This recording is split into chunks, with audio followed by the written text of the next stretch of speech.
But before we do, I want to just put up the books that all of these people have written, because each one has his or her own story to tell. You want to put them up there, Fort Lee? Here is Mary Ann's Gilligan's Island Cookbook. This, of course, is from Dawn Wells. Then we move right along to our next selection here on Gilligan's Island. This is Russell Johnson's book, okay? And the final selection is Gilligan, Maynard, and Me by the star of Gilligan's Island and Dobie Gillis before that, Bob Denver. Now, these are available for 3 easy payments of $33.95, and if you call now, 1-800-GILLIGAN, you'll get the Wishing Wells, the Dawn Wells Fashion Guide absolutely free. Call now, don't be left out, don't be the last one to order before Christmas. Before I get to the chorus, no, very quick, I don't have a camera for it. I'll save it till later. But there's a headline in the New York Post. You got it? There's a headline in the New York Post today. This was just faxed in from Gotham. Apparently, Roseanne and Tom Arnold have proposed matrimony to their young, attractive assistant, and she has accepted. And they're going to become a threesome. I'm told that she supposedly is wearing an engagement ring, and that soon it'll be Roseanne and Tom and this woman all living together under the same roof as a married couple of 3 people, and she said her mother did weird things. Wow. Man. Anyway, let's go to the chorus. Here they are, and I'm going to introduce them to you. First of all, these are all staff members here at CNBC. No? You don't want your names? Go ahead. Okay, here we go. Okay, and 1, 2, 3, 4. Just sit right back and you'll hear a tale of a fateful trip that started from this tropic port aboard this tiny ship. The mate was a mighty sailing man, the skipper brave and sure. 5 passengers set sail that day for a 3-hour tour. A 3-hour tour. The weather started getting rough, the tiny ship was tossed. If not for the courage of the fearless crew, the minnow would be lost. The minnow would be lost. The ship's aground on the shore of this uncharted desert isle, with Gilligan, the skipper too, the millionaire and his wife, the movie star, the professor and Mary Ann, here on Gilligan's Island. Bravo.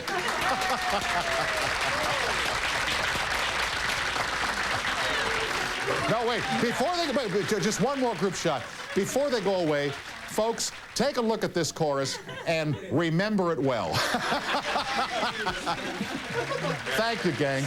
Back with Bob Denver, and then joined by Dawn Wells and Russell Johnson here on the Gilligan's Island reunion. And sooner or later, your calls along the toll-free highway. We'll be right back with the stars after these messages.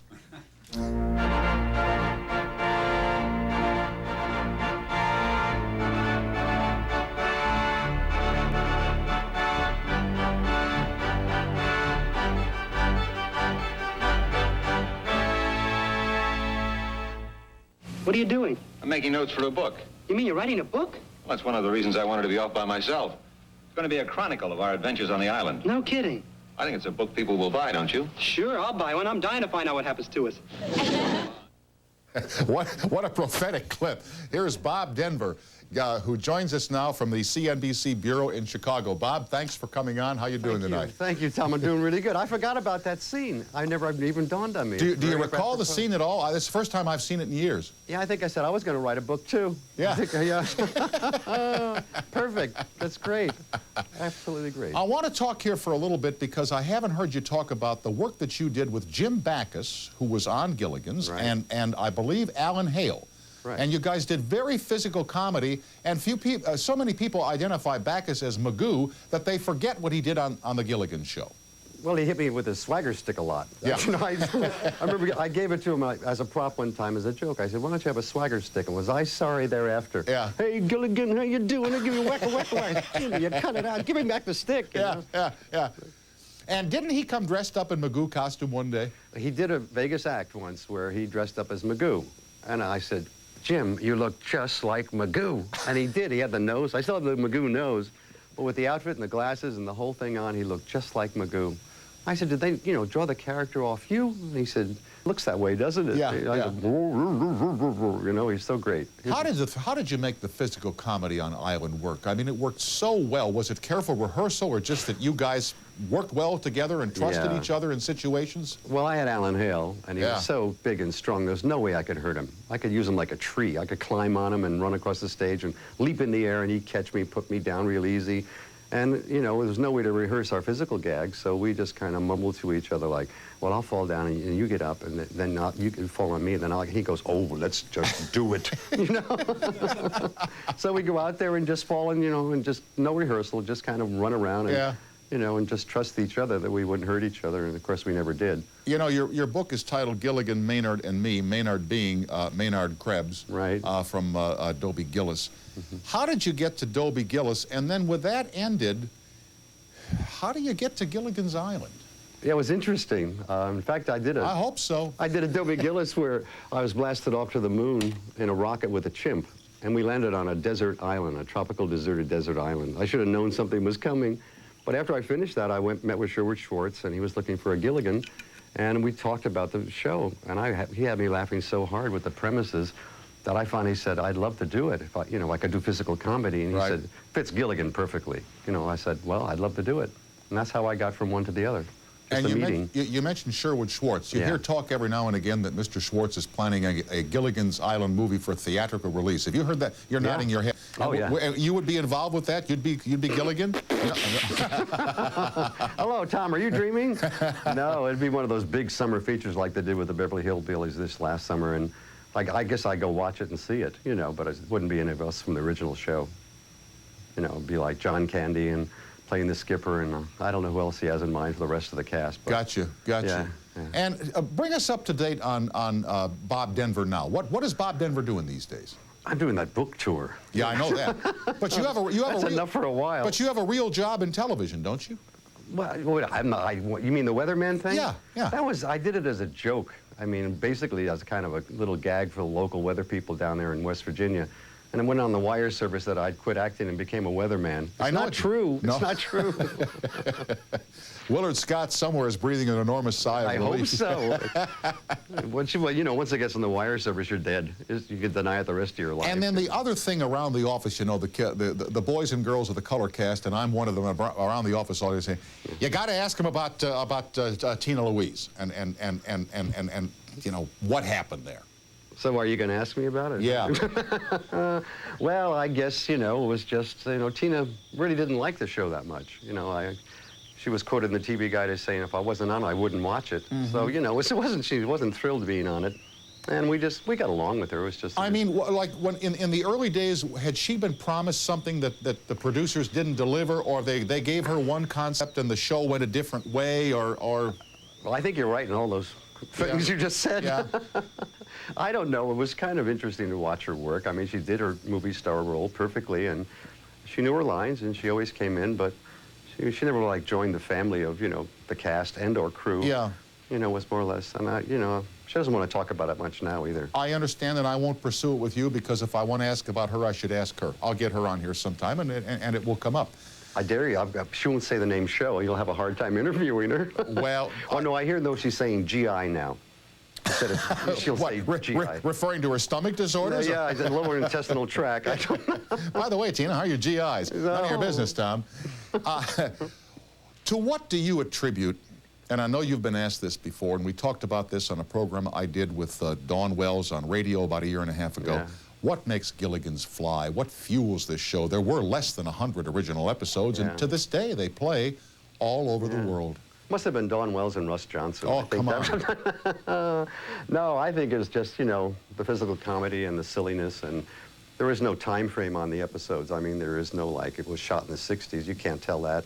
And it's, kind of timeless, and it picks up the 1, 2, 3, 4, 5-year-olds every year. I get a lot of letters even this year. My 1-year-old is watching the show. Could you send an autographed picture for his 2nd birthday? He could say Gilligan and Skipper, So if you're picking up the 1, 2, 3, 4, 5-year-olds every year, it just keeps rolling on. Sure, sure. So I think that's why. And what about the Dobie Gillis features, or the series? Is that still running? It ran on Nickelodeon. I don't know if it's still Yeah. on Nickelodeon for about the last 6 or 7 years. It was weird when 9-year-olds come up and go, Maynard, did you like all those peanuts you ate? And I'm going, how old are you? You know, he's 9, you know, and they're growing up with it too, you know, Nickelodeon. Have you watched, and I will confess to you, I think I saw it for about 15 minutes one night, Beavis and Butthead on MTV. Have you seen this act? No, I'm sorry I missed it so far. Don't be. Oh, I see, okay. I meant to catch up on it, but I just haven't had a moment yet. Yeah. What do you think of television these days? Do you watch a lot of television? I watch, you know, pretty much like I think most people. I like, you know, Home Improvement. I like, you know, Northern Exposure. I like Murphy Brown. I like Charles Kuralt on Sunday morning. Yep. And my comedy channel, C-SPAN, you know, best stand-up in town, I think. Isn't C-SPAN the very best, though? Those stand-ups are great. Yeah, they go on a little too long sometimes. But I mean, you'll see a guy and he'll be going, and ladies and gentlemen, my honorable members in the Congress, and then they take the wide shot and there's nobody there. Not a soul. Who's he talking to, folks? Hey, who gave these guys off from Thanksgiving until after New Year's? It wasn't me, I'm you know, sure. I didn't sign anything like that. No. You know.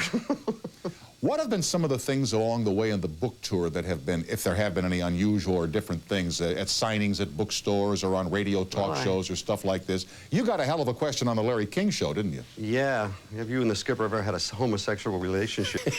I said, where was that call from? They said, San Francisco. I said, well, you should have double-checked it anyway, you know. Well, Larry went, whoop, you know. Oh. He woke up there and... You mean, Larry came right up in the chair, huh? Boy, yeah. He said, yeah, there's a great line, you know, keep your day job. Now we'll go on, you know.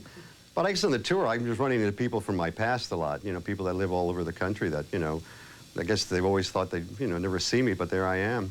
And my daughter got me again. She came down and had me sign the book. And she's standing in the line, and I have a picture of her as a little baby in Hawaii with Hawaiians holding her. And this book comes down in her voice, say, please sign that picture. And I started to go, and I'm looking at it, and I said, well, why would anybody want this picture? And there she is just laughing at me. I said, you back in line again? Get out of here, you know. So as kids, they did it to me all the time. You know, when I sign autographs, as little kids, they get in the line, and I'd be signing autographs, and I hear their name, and there they are going, thanks, Dad. I said, get out of the line. Get out of here, you know. She got me in New York, flat out. I mean, it's not bad enough. You have to sign for hundreds of people who are waiting, but then the kids, well, they'll come around and around, you know. And in Los Angeles, I saw Dwayne Hickman. He came out and signed with me, you know, Dobie. Yeah. And then I looked up, and there was Michael J. Pollard, the guy that replaced me for one episode. I went, Michael, how you doing? And he said, fine, you know. So I checked the story I had in the book about him. He said it was true. Then he kind of waved to me as he's going. He says, see you again in about 30 years, Bob. And I said, okay, Michael. You mean he replaced you for only one episode? Yeah, and he came to California. You know, I was signed to the series for over 30 episodes. So I quoted him as saying he'd heard about people coming to California to discover gold. Didn't know it was true until now. Because he went right back, worked a week and went home with 30 episodes in his pocket. But why would he replace you for 1 week? Because I got drafted, really. Oh, I got you. They drafted me, really, personally drafted me. Gotcha. Yeah. Anyway, we're talking with Bob Denver. We'll be joined by Dawn Wells and Russell Johnson, 2 other cast members.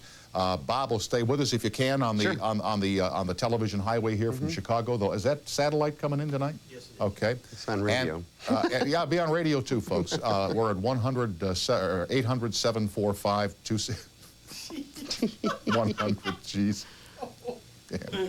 Tom's got his own 100 line. Man. 745-26. Get off me. We'll be right back. Just sit right back and you'll hear a tale of a fateful trip that started from this tropic port aboard this tiny ship. The mate was a mighty sailing man, the skipper brave and sure. 5 passengers set sail that day for a 3-hour tour. A 3-hour tour. Kids did pretty well. Yeah. I mean, they were undoubtedly better there, but they rehearsed it for weeks and shot it in color on film. We continue with Bob Denver, whose book is called Gilligan, Maynard, and Me. He's on the air from Chicago, CNBC out there, and joining us here in the studios. We have the original Mary Ann. Dawn Wells is here. She is the, The original one. Yeah. And the one and only. And hers is called Mary Ann's Gilligan's Island Cookbook. I hold it here in my hand. She also has the ready-to-wear that you'll be looking for. And last but not least, the Professor, Russell Johnson, here on Gilligan's Isle. How come you all, and of course you know Bob, who's in Chicago. Hi, Bobby. Hi, Bob, Bobby. say hi to Dawn and say hi to Russell. Hi, guys. How you doing? How you doing? Why do you all have books at the same time? That's a good question. It's a hell of a Got a question. good answer. Professor, what's the answer to that one? I think because the publishing houses decided it would be a good time to put out books written by old TV people. 30 years, Yeah. really, since the pilot film was made.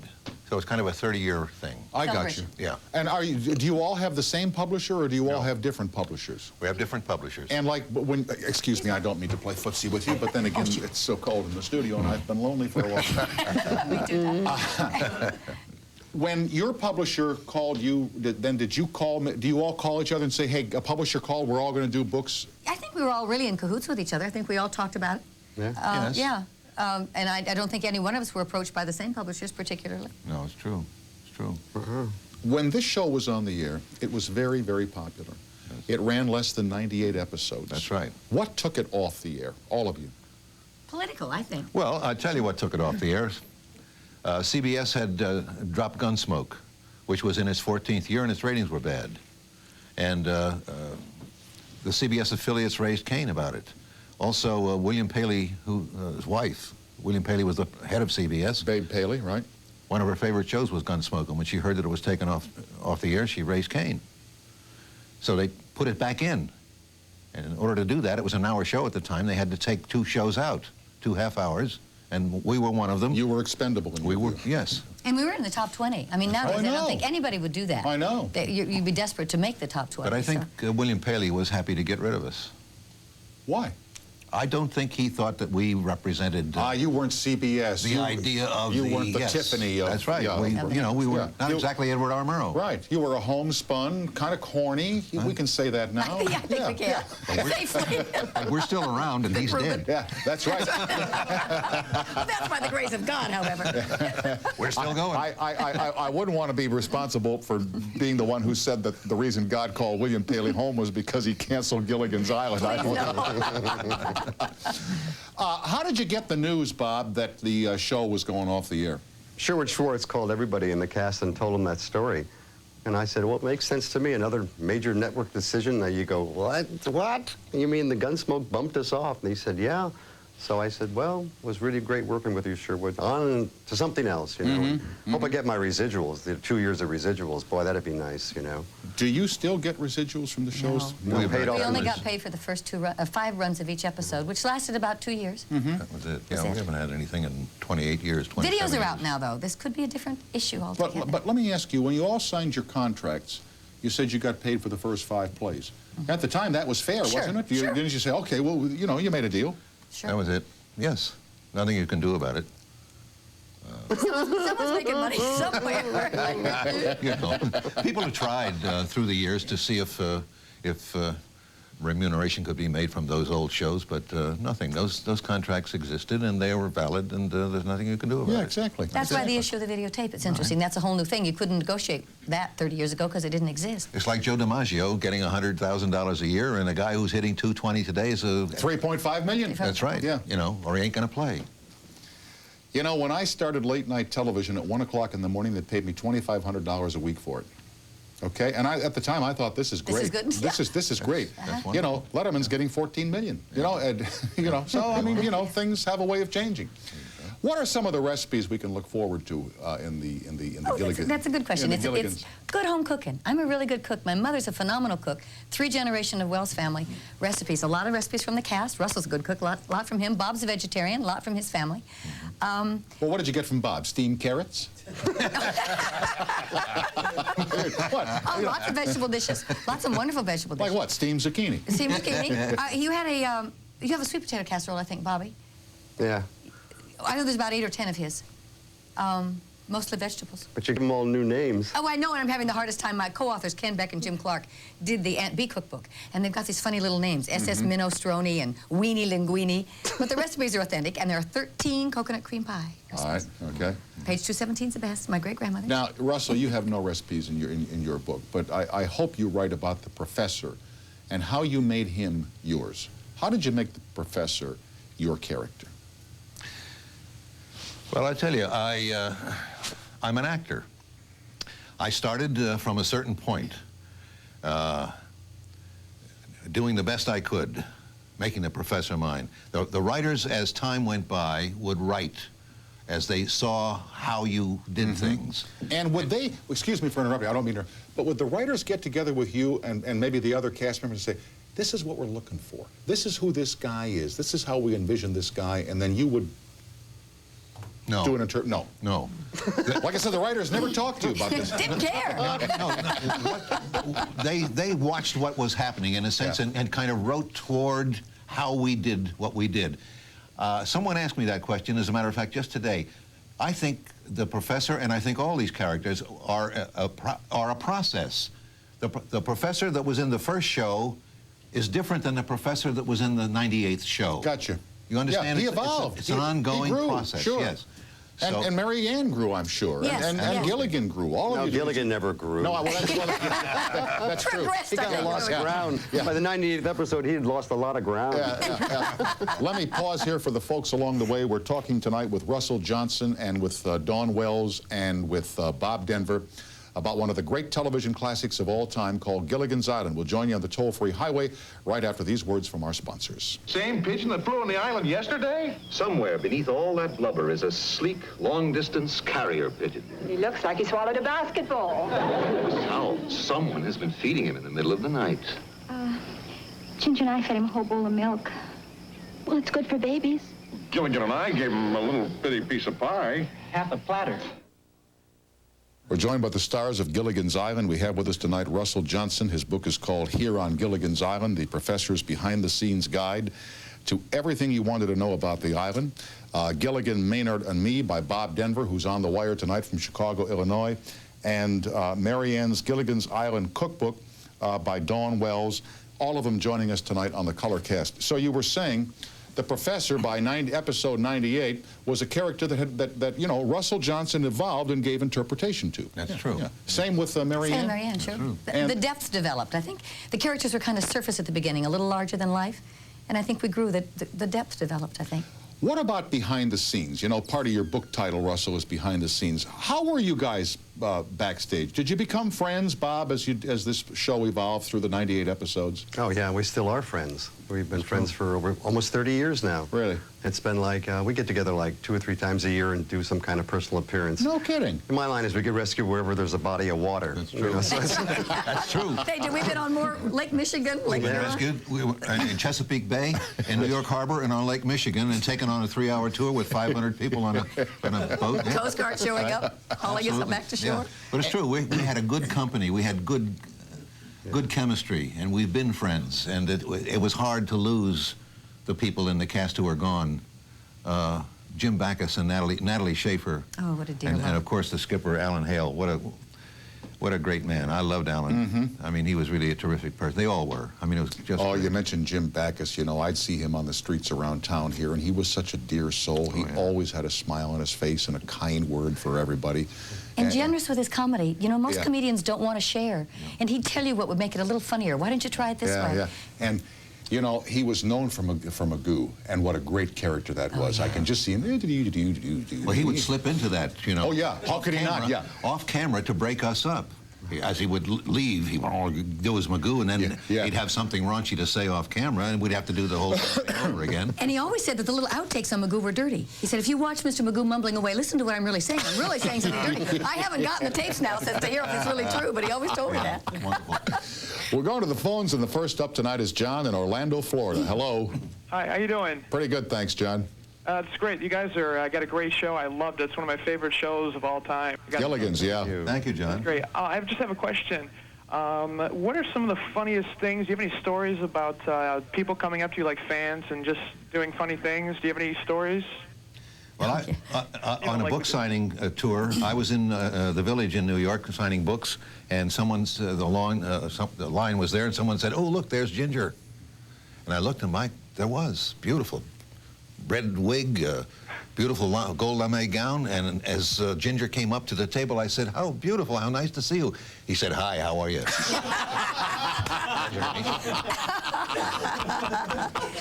Okay. It's like the guy in the crying game. Anyway. I had a darling man in Kansas City. The line was very, very long, about an hour and a half, and he had gone home and dressed up. It was in the evening, and he put on a suit and shined his shoes and a top coat, and he was about 50. And by the time he got to the line, he had a rose, all wrapped up in the rose, put the rose on the table and said, "I've been waiting for 30 years to have a Coke date with Marianne." And he took 2 crystal goblets out of his top coat and a can of Coke, and he said, "Champagne would not be appropriate." Oh, how Yeah, sweet. isn't that dear? How sweet. Excuse me. I would just hope you took him back to your room. No, no. A little hard at Walmart to do that. Excuse me. How about Bob Denver on the tour here with the fans? I had one the other night where he was a street person, came right in and nobody noticed. And I gave him $10 to get rid of him. It was like the people in the line had to wait, and he's going, "All I need is 395 pennies, and I can get a bowl of big pea soup and take it up to my friends." And I keep looking for the owners of the bookstore. Are they listening to this guy? You know? And they think he's like a friend of mine. And finally they said, "Who is that?" I said, "It's a street person hitting me up for some money, you know?" So I took out some money, and I said, "Dude, this is what you're looking for. Where'd that go?" You know? He said, "I want to kiss you. I want to kiss you." I said, "No, you just Not go out here. of the store. We'll see you later." You know? Great, the guy said, Panhandle right in the while I'm signing autographs. You know? I have 3 pounds of plastique taped inside my belt. You don't give me $100, I blow up the store, right? No. You know, there's always one guy at my book signings anyway. There's a line of people. There's always one guy who stands off to the side and he talks to you and asks you questions. He never buys a book, but he just asks and talks, and it just goes on, and you want to say, "Would you please get the hell out of here?" Or just buy a book and then go on your way. Oh no, there's no way he's going to buy a book. No. You know. All right, John, I'm glad you called. Thanks. Okay, here's Jennifer, also in Florida. Hello. Hello. Hi, Jennifer. Hi, Jennifer. Hello. Sorry, I stopped for a second. This is for Marianne. Yeah.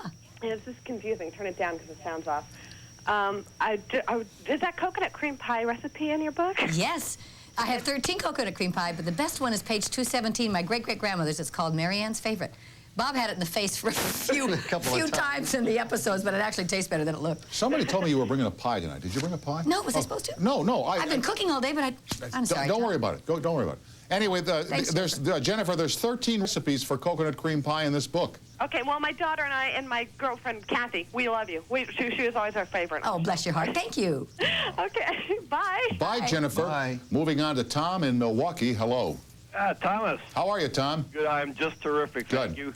I want to spread some thanks around here, particularly to the professor and to posthumously the skipper, because I have won many a brewski here in Milwaukee with one of the greatest trivia questions you can imagine, and that is, what were the real names of the professor and the skipper? I don't mean their names, they're actors, but I mean they had actual names on the show. Do you know what they are? Oh, absolutely. Okay. The professor was Roy Hinckley, and the skipper was Jonas Grumby. True. That's correct. And I wish I could count the number of beers that I have won with that little trivia bet. I think he won too many. Even if you could count them, Thomas, you probably could not remember them all. I couldn't count them on the same night. That's true. Okay. Now here's a couple for you. Who was Gilligan's best friend? Gilligan's best friend. Yep. Oh, brother. That wasn't it. No. I gotcha. I have no idea. His best friend was Skinny Mulligan. Skinny Mulligan, my God. What caused the skipper and Gilligan to go bald? Certainly not a brewski, I don't believe. No way. Cy Sperling, right? It's worked on me. Laundry bleach. For crying out loud. No, not for crying out. You remember this now, don't you? Well, hey, these are going to win me some more beers. That's right, as long as no one else is listening. And the reason that I have all these answers at the tip of my fingertips is they're all written down on this page. Well, there are many a trivia book out, and that's the kind of stuff that should go in there. I'm glad you called, Thomas. Thanks. But Tom, if I could just say one real quick thank you to you. Oh, come on. No, really. No, I'm coming out there with the Wisconsin Badgers to the Rose Bowl, hopefully. And because of your live show, by hook or crook, I am getting to the smokehouse for dinner. Somehow I'm Thanks a million. Hey, listen, I'll tell you what. I'm going to be... is that game on television this weekend? It's on ESPN. Yes, it is. I think it's on at 8:30 Pacific time, so Yeah, it'll be what? 10:30 here in Milwaukee, and it's even delayed because there's a basketball game that's preempting the first part of it. Wait a second. Wisconsin is playing for the Roses, and they're preempting the game for who? The Milwaukee Bucks? But for the first quarter or so, I would say. Of what? The Bucks? No. It's Kentucky and DePaul is going to be on ESPN, and they are preempting the first quarter of the Wisconsin-Michigan State game from Tokyo. Jeez, man. Yeah, I'm shaking my head, too. And by the way, folks, I'll be right with you. Who made the decision for Wisconsin and Michigan State to go to Tokyo to play for the Rose Bowl, for crying out loud? It was made 2 years ago, Tom, and of course back then, who knew that they would be playing for the Rose Bowl game? And they're making a ton of money out of the thing. A ton, my foot. They're making 400. They're making 400. They're making 400 G's a piece. Is all they're making. Well, if they had the game in Madison, they figure they might make 500 G's a piece. Yeah. As a home team. Yeah, and of course you and I would hate to go back to that per evening, wouldn't we? Anyway, UCLA is going to kill them anyway. Oh, now wait, hold it, Tom, hold it. Russell, Big Mouth over here, says UCLA is going to kill him anyway. Well, what do you expect out of a professor? And a West Coaster, too. Yeah. Bless you, Tom. Take care, and thanks for your compliment. And if you come out here for the Rose Bowl, just call CNBC and ask for my number. I want to talk to you. Fantastic. All right. Thank you. I'll make sure you get to the smokehouse, kid. Well, I'd love to have you as a guest, but your celebrity status. When you say you'll pay, that is also possible. Good night, Thomas. Good night. Be well. We'll be right back after these messages. What a nice man.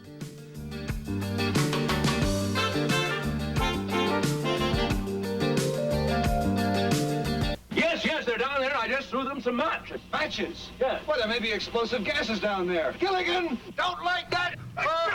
Get back, everybody! Get back!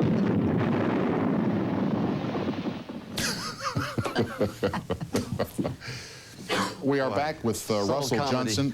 What'd you say, Bob? Subtle comedy. Yeah, right.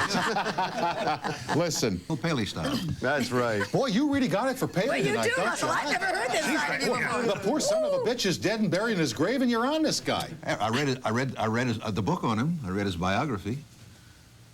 And? So you have a bone to pick, eh? Well, no, I mean, I just want you to know that I'm not really putting Mr. Paley down. I'm just saying that he and I had different ideas. Artistic differences. Artistic. Very good, yes. Okay. Here, let me just show these books now. Which one have you got first and Fort Lee? Put them up there and I'll go through them with you. Notice how they just respond to my everything. Here is Mary Ann's Gilligan's Island Cookbook. Next up, I believe we have here on Gilligan's Island, Behind the Scenes with the Professor, Russell Johnson, and the final selection, Gilligan, Maynard, and Me, by Bob Denver, who joins us tonight out of CNBC in Chicago. And what is, you've got two, don't you? Be kind to me now. Well, but why do the girls always get two, you know? What is wishing well? I have a clothing line company. Really? For people who, yes, honest. Well, I never would have.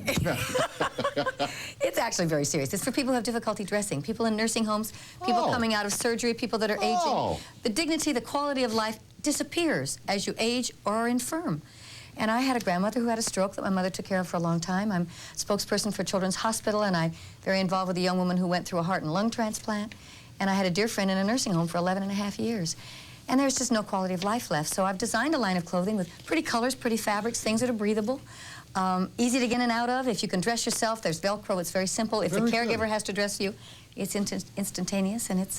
I am pleased to publicize this because it shows great thought and great caring for people who need some consideration. And incidentally, there's nothing wrong with me at all, but I wouldn't mind having something that's easy to get on and easy to get off. Got a nightshirt for you, Tom. Terrific. Yeah. Not that I would ever have to take it off in a hurry, but sometimes. You never know. Yeah. Oh, well, I know. Oh, you know. Oh, yeah. The catalog is called Enrichments, though. Wishing Wells Collections is the title of my company, but I've gone with a large catalog company out of Chicago now that's distributing for me, and it's a free catalog. So. Well, I wish you well. Thank you very kindly. Let me just hold it up here so the folks can see it. And then let's go to Sam, waiting patiently in Indiana. Hello. Tom, good evening. Hi, Sam. And hello, castaways. Hello, Sam. I have waited 30 years for this moment. And before I get to my question, Russell, the reason I did so well in science class in school was because you were such an inspiration as the professor. Oh, that's very kind, Sam. And I'm Dawn, delighted I've you had a did well. crush on you for 30 years. And Bob, you're not so bad either. but what I wanted to ask each of you, do each of you have a favorite episode, if you can think of one? Yeah, I do. Yes. I don't. Well, I tell you, I enjoyed the episodes in which we had dream sequences that allowed us to become other characters and to play other things. I enjoyed those very much. My favorite was doing the Eliza Doolittle character. I think the episode was a Dr. Jekyll and Mr. Hyde, and I got to play the Cockney accent. But the favorite, I think, to watch is the Hamlet. The Harold Hecuba Hamlet with Phil Silvers was really well done. Let me have you hold on for a second here. I got a commercial I must do. Sam, can you stay with us for a few minutes? Absolutely. All right, back with more favorite episodes from our three castaways, as Sam in Indiana calls them. We'll be right back here with all of you on the toll-free exchange after these messages. We'll give you the address for our toy train. Slide leaves air, returns to Tom. Thank you. So now, your favorite episode, Bob, for Sam here, our viewer in Indiana. I never had one either, but I guess that Hamlet, episode is one of the favorites for the fans. I hear a lot about that. Yeah. Some woman thanked me for putting all the lyrics in my book because she used to sing it, to be or not to be, la la la la la, and she said, no, now I can sing all the lyrics and my husband really hates me, Well, and I heard a rumor that the New York Shakespeare Festival wanted to open their season doing the Hamlet from Gilligan's Island, and Ted Turner wanted to charge an astronomical amount of money. This was rumor, and so they couldn't do it. Does Turner own the shows now? Yes. Yes. Yeah. He owns You us. say that with such a owns us. smile on your face. He does. Listen, Bill Paley's terrific. It's Turner. It's Turner I'm mad at. Okay. All right, Sam, how good are you on this? Can I give you a few questions? Throw them at me. I can answer any Gilligan's trivia. Okay, in the Jack and the Beanstalk dream sequence, who played the miniature version of Gilligan? I thought I was good at Gilligan. I don't know who. I have no idea. Who played it is Bob Denver's son, Patrick Denver. Now, is that not correct, Bob? That's correct. Okay. Absolutely. Oh, he was adorable. Try me just one more. Well, all right, here we go. What did the castaways use to repair the minnow? Mary Ann's pancake syrup. All right. Recipe 63! No. Thank you, Sam, for calling. Thank you very much. All right, Sam. sir. Bye-bye. Here is Ray in Maine. Hello. Hi there. Hi. Hi, Ray. Thanks for having me on your show. Thanks for being on. Oh, great. And How are you, Ray? Wait 30 years to talk to anyone because I'm a little bit younger than that. I do have a question, though. What was the reason that Mary Ann and the professor were left out of the theme song? I believe it was the first season. We were the It rest. went and the rest Yeah. instead of the professor and Mary Ann. Yeah. There were three characters in the original pilot that were school teachers or something, and when they sold the series and went on the air, they changed those three characters to a professor, a farm girl, and a movie star. And Russell and I tested in Los Angeles. Tina Louise tested in New York City. And my understanding is she was cast before we were. Her agent negotiated that she was in fifth position, nobody after her. And then we got the parts and had no choice. Once we were on the air and all seven of us were going to be stranded for the rest of our lives, they rewrote the contract. Is that what you feel was correct, Russell? I'm looking to you for validation Yes, here. Is that's that right? true. That's true. That's absolutely it. Okay. That's it. That's it. That's it. Okay. Great. I That's always it. thought it was great also that the professor could do just about anything with coconuts and bananas, and but he couldn't get the castaways off the island. I mean, he could just about make a nuclear reactor out of coconuts and bananas. Mm-hmm. Yeah. But He wasn't a great raft builder either. That's right, Bobby. It's true. I was recently invited back to MIT. Yeah, you were mentioning this earlier. Yeah. They have a program each year which they call the Ig Nobel Awards. Ig Nobel? Ig Nobel Right. Awards, in which there are Nobel laureates there, and they give awards to people who have done rather strange things. But anyway, I had to give a 30-second speech, and I said,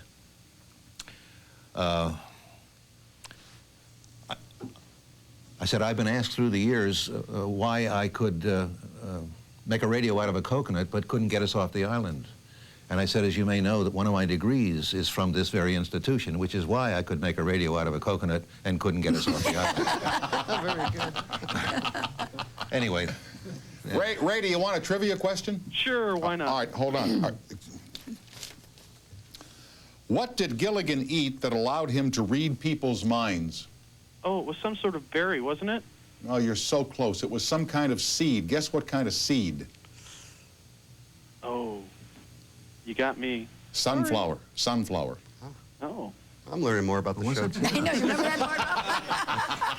That's true. You can play pretty soon. Denver, Chicago, he says, damn, he says, I'm learning more about this than... I'm glad you called, Ray. Thanks. Okay, thanks. All right, bye-bye. Amy in Colorado, hello. Hi. Hi. I wanted to know if any one of you had any plans to do a sitcom or movies. Any more acting? What was it? I say it again, Amy. We didn't hear it. Okay, I wanted to know if they had any plans to do a sitcom or any acting. What's in the future for all three of you? Bob, we'll start with you out in Chicago. I was afraid you'd do that. I'm going to basically start a whole chain of putt-putts, indoor miniature golf courses, which are done like a jungle. And you play in a jungle and get a hole in 1 in 18, the volcano goes off. It's kind of like the Gilligan's Island set. Are you serious? Yeah, and all Very the good. proceeds, wherever the hut is built, the putt-putt's built, all the proceeds go to the handicap locally, right in that area. So I'm going to have a whole chain of them. Wow. Yeah. That's a wonderful idea. Yeah, that's a great idea. I thought for a minute he was kidding because there was a movie, remember where Goldie Hawn, Overboard, where the picture she did with Kurt Russell, where his dream is to build miniature golf courses. I thought you were spoofing me. I really did. That's wonderful. That'll take a little time. Dawn. Well, I have the clothing line, of course. Of course. I'm very involved in my college. I'm a board of trustees of Stevens College, which is women's college. There are very few women's colleges left. I'm very involved with that. And there are no men's colleges left, so don't shed any tears. Well, I do. There were 250 when I graduated. There are only 86 left now. Well, there are no men's colleges left. They're all gone. Do we care? No. No, of course we don't. Wouldn't be politically correct to care. That's true. Yeah. Oh, they can't come in men's college, but we're going into the Air Force Academy. That's right. That's right. That's a whole other show. And I'm acting too. I'm still doing that. I'm doing a play in the spring. And the Professor Russell. I do voiceover work up in Seattle. I do radio and television commercials, the voice behind them, and I do narration for industrial films. And I'm available. I'm an actor. I thank you all for joining us. The time is up. Bob, Denver, and Chicago, thanks for staying with us, my friend. I appreciate it. My pleasure. Okay, Bob's book is called Gilligan, Maynard, and Me. Here on Gilligan's Island, this is the book by Russell Johnson, The Guide to Everything You Wanted to Know Behind the Scenes, out now in soft cover. And also to Dawn Wells, her newest book is called Marianne's. Geez, we got a lot of books here. I know. Gilligan's Island cookbook. And by the way, Russell and Dawn will be at Book Soup on the Sunset Strip in Los Angeles tomorrow night from 7 to 9, signing their books. This is a great bookstore run by caring and loving people, and I am happy to plug your appearance there tomorrow night. Thanks, 7 Tom. to 9, Russell and Dawn, Book Soup, Sunset Strip in Los Angeles. Thanks, Tom. Thanks, Tom. Thank you all for watching. Back tomorrow night, same time, same station. Stay tuned now for Bob Berkowitz out of Fort Lee. That's all from Burbank at this time. Sweet dreams, everybody.